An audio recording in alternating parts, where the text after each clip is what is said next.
Welcome to Newsmax TV. I'm Kathleen Walter. With us now on the phone is retired U.S. Air Force General and former NSA Chief Michael Hayden. And General, welcome back.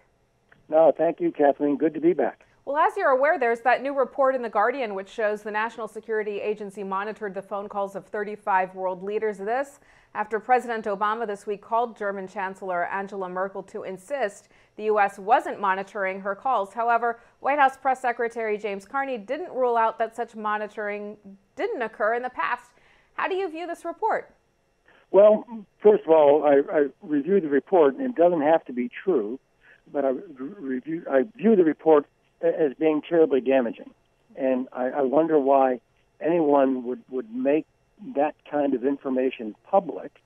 I mean, this was obviously traced back to Mr. Snowden, who began his current campaign on some grounds of protecting American privacy.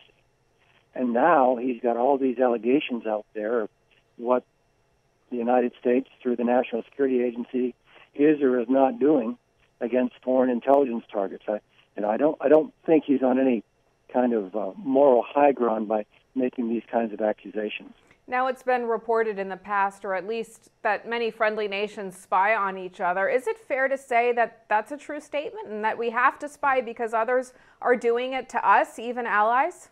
Well, I would respond to that, Kathleen, by simply saying that espionage is an accepted international practice, that all states that I know of can conduct espionage, and they try to gain information that will make their policymakers more aware of the situation around them in the United States, and Germany, and France, and other countries.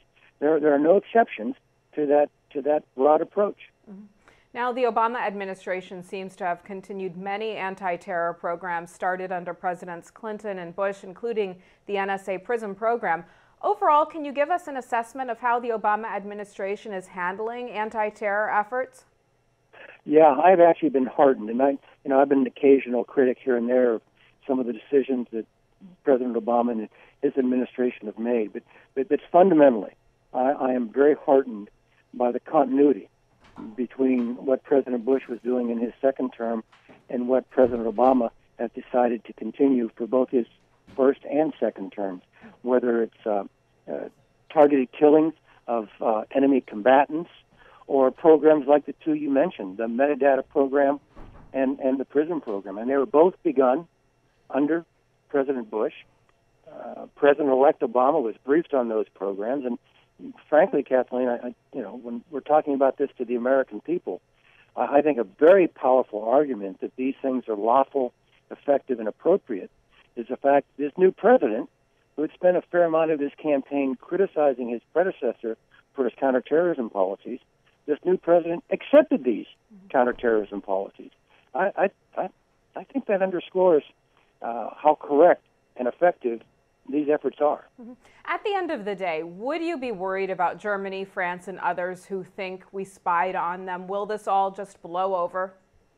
Well, there are two parts to what's going on now, and and the French and the Germans are my friends, and I know people who have served in their security services, and I can only imagine what they're going through now. But when you're among friends, you've got to be candid. So I would give you two thoughts. Some of what we're seeing here is political theater.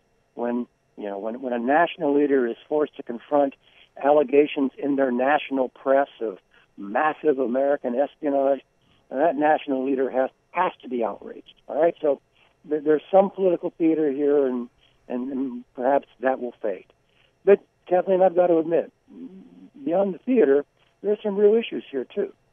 I mean, these people are good friends, and we do not want to put these leaders who are friends of the United States in domestic political situations where they would find it very difficult, if not impossible, to cooperate with us on security things of mutual value.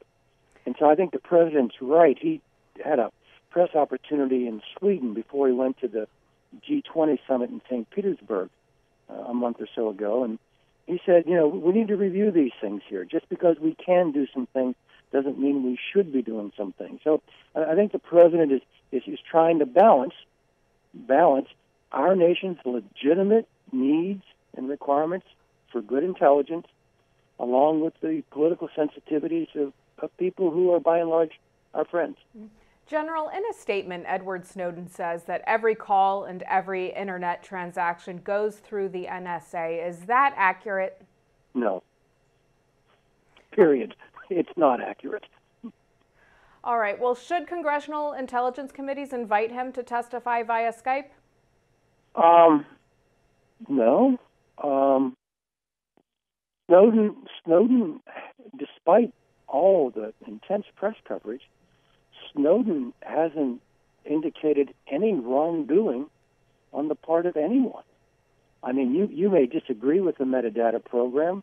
Someone else may disagree with the PRISM program, but they're both based on law. They're both approved by the president, two successive and very different presidents, in fact. They're both overseen by the court. And so, I mean, we're not talking about wrongdoing here. Now, we may want to be talking about policy and whether certain activities, although they may be legal, are they wise? Do we want to continue to do those in the future? But we don't need Edward Snowden to join in that conversation. And the congressional oversight committees can start asking tough questions of people who are now in positions of responsibility and who actually know a lot more about this than Edward Snowden does. The Washington Post today reported that U.S. officials are telling some foreign intelligence agencies that Edward Snowden has documents detailing their cooperation with the United States. What other damaging information could be on the horizon? Well, I think that, and again, Kathleen, I'm just basing it on the press accounts. I think the fear is that the people to whom he's given these documents will now begin to release other nations' cooperation with American intelligence. You know, the current tranche is allegations the United States is spying on some folks. This future tranche, it appears, is how we and other nations cooperate for mutual benefit in intelligence activities. Look, when a nation enters into an agreement to cooperate with us, I mean, they do it with a certain presumption of discretion on our part, that this will be kept secret, will be revealed only to the appropriate authorities within each government. And if partners believe we can't honor those commitments, then why would any partner in the future team up with us? If we can't protect them through our discretion, why would they join with us in these kinds of activities? So, I mean, we're talking about something here that would be incredibly destructive of the security, not just of the United States, but of a whole bunch of other countries around the world. Last question for you, Generals, on a separate topic. The former director of the MoveOn.org Washington group tweeted what he claimed were excerpts of phone conversations you had on an Amtrak train yesterday. It's getting a lot of press reaction. What's your reaction to this? My reaction is I wonder why it's getting all that press reaction. I was on the train.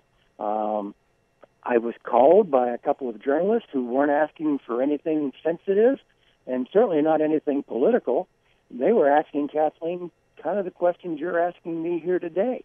How should I understand some of these things that we're reading about? And I have some experience, and frankly, I welcome the debate that all this is going to engender, but it should be an informed debate. And so I answered the questions. And he said I was bashing the Obama administration. I have no idea what he means by that. These were just factual responses to factual questions.